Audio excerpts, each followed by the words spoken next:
இன்றைய புனிதர் அறிவோம். ஜனவரி 7. புனிதர் ரெய்மண்ட் பென்னியபோர்ட். இறைவன் மீது கொண்ட நம்பிக்கையால் தனது மேல் அங்கியையே தண்ணீர் மீது விரித்து அதை படகாக மாற்றி 6 மணி நேரம் பயணம் செய்து புதுமை நிகழ்த்தியவர்தான் ரெய்மண்ட் பென்னியபோர்ட். இவர் 1175ஆம் ஆண்டு ஸ்பெயின் நாட்டில் பார்சலோனா அருகில் உள்ள வில்லா பிரான்சோ தே பெனதிஸ் என்னும் இடத்தில் பிறந்தார். குழந்தை பருவம் முதலே அன்னை மரியா மீது அளவு கடந்த அன்பும் பக்தியும் கொண்டிருந்தார். கடவுள் தமக்கு அளித்த கல்வி ஞானத்தை கண்டுகொண்டு தமது 20வது வயதிலேயே திருச்சபை சட்டத்தின் பேராசிரியராக பணியாற்றினார். திருச்சபை சட்டத்தின் மூளைக்கல் என அழைக்கப்படும் ரெய்மண்ட் பென்னியபோர்ட் 15 ஆண்டுகள் தொடர்ந்து பேராசிரியராக பணி செய்தார். திருச்சபை சட்டத்தில் உயர்கல்வி கற்று முழுமதியாய் ஒளி வீசிய ரெய்மண்ட் பென்னியபோர்ட் ஸ்பெயினில் இருந்து பொலக்னா என்னும் இடத்திற்கு 1210 புறப்பட்டார்.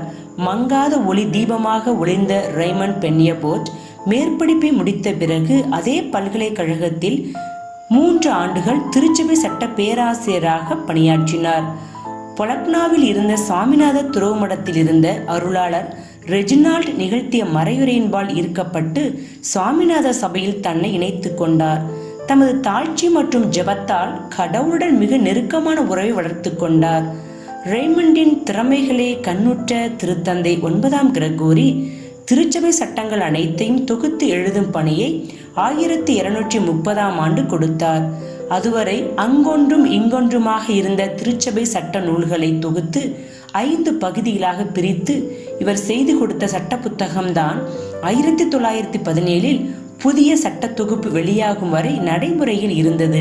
அரசர் ஜேம்ஸ் மற்றும் புனித பேதுரு நொலாஸ்கோ இருவருடன் நெருங்கி நட்பு கொண்டிருந்த ரெய்மண்ட் பென்னியபோர்ட் இவர்களோடு இணைந்து உபகார அன்னை சபையை தோற்றுவித்தார்.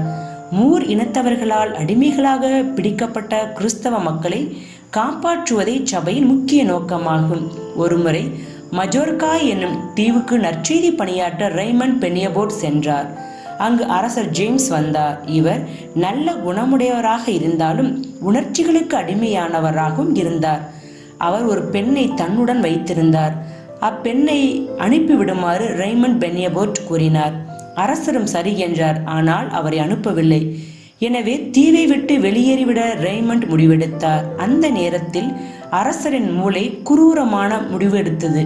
யார் இவரை கப்பலில் கொண்டு சென்றாலும் அந்த மாலுமியின் தலை முதலைக்கு இறை என்று அறிவித்தார். எதற்கும் அஞ்சாத ரெய்மண்ட் பென்னியபோர்ட் தனது மேலங்கியை எடுத்து தண்ணீர் மீது விரித்து அதன் ஒரு முனையை ஒரு கம்புடன் இணைத்து கட்டினார். சிலுவை அடையாளம் வரைந்து அங்கி மேல் அமர்ந்து கம்பை துடுப்பாக்கி பயணத்தை தொடர்ந்தார். 6 மணி நேர பயணத்திற்கு பிறகு கரைக்கு வந்து சேர்ந்தார். இந்த புதுமையை கண்ட அரசர் ஜேம்ஸ் ரெய்மண்ட் பென்னியபோர்ட்டின் காலில் விழுந்து மன்னிப்பு வேண்டினார்.